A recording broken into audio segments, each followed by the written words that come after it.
August 15 నాటికి 2 లక్షల రైతు రుణమాఫీ చేయడానికి తెలంగాణ ప్రభుత్వం కసరత్తు చేస్తుంది. భూమికి సంబంధించి పట్టాదారు పాస్బుక్లు, రేషన్ కార్డులను ప్రామాణికంగా తీసుకొని రుణమాఫీ చేయాలని వ్యవసాయ శాఖ ప్రభుత్వానికి సూచించినట్లు సమాచారం. ఆదాయ పన్ను చెల్లిస్తున్న వారు, కేంద్ర రాష్ట్ర ప్రభుత్వ ఉద్యోగులు, ఎంపీలు, ఎమ్మెల్యేలు, ఎమ్మెల్సీలు, ప్రజాప్రతినిధులు, మాజీ ప్రజాప్రతినిధులను రుణమాఫీ నుంచి మినహాయించాలని ప్రతిపాదించినట్లు చర్చ జరుగుతోంది. ఇప్పటికే 2 లక్షల వరకు రుణాలు తీసుకున్న వారి జాబితాను బ్యాంకుల నుంచి తెప్పిస్తున్నారు.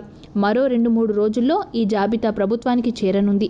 ఆలోపే రుణమాఫీని ఎవరెవరికి అమలు చేయాలనే దానిపై ప్రభుత్వానికి వ్యవసాయ శాఖ ప్రతిపాదనలు పంపినట్లు తెలుస్తోంది. కుటుంబంలో 2-3 రుణాలు తీసుకున్న సందర్భాల్లో అందరికీ రేషన్ కార్డులు లేవని, కేవలం కుటుంబ పెద్దలకు మాత్రమే రేషన్ కార్డు ఉండటంతో రేషన్ కార్డు నిబంధన పెడితే కుటుంబంలో ఒకరికి మాత్రమే రుణమాఫీ వర్తిస్తుందని వ్యవసాయ శాఖ ప్రతిపాదించినట్లు సమాచారం.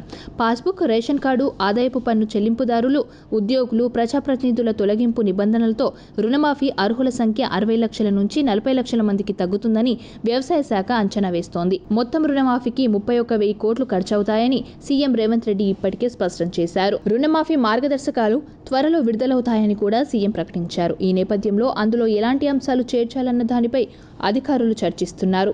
గ్రామీణ బ్యాంకుల్లో పట్టాదారు పాస్ పుస్తకంతో కలిపి బంగారం తాకట్టు పెట్టి పంట రుణాలు తీసుకున్న రైతులకు కూడా రుణమాఫీ పథకం వర్తింపజేయాలని నిర్ణయించినట్లు సమాచారం. పట్టణ ప్రాంతాల్లో తీసుకున్న బంగారు రుణాలకు ఇది వర్తించదని తెలిపారు. షెడ్యూల్ కమర్షియల్ బ్యాంకులు, కోఆపరేటివ్ క్రెడిట్ సంస్థలు, గ్రామీణ బ్యాంకులు రైతులకు పంపిణీ చేసిన రుణాలు, బంగారంపై తీసుకున్న పంట రుణాలను మాఫీ చేస్తారు.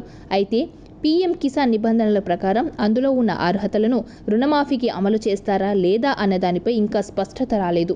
అయితే రుణాలు ఇచ్చిన బ్యాంకులే రుణమాఫీకి అర్హులైన లబ్ధిదారుల అర్హత ఖచ్చితత్వానికి బాధ్యత వహించే అవకాశం ఉండనున్నట్లు తెలుస్తుంది.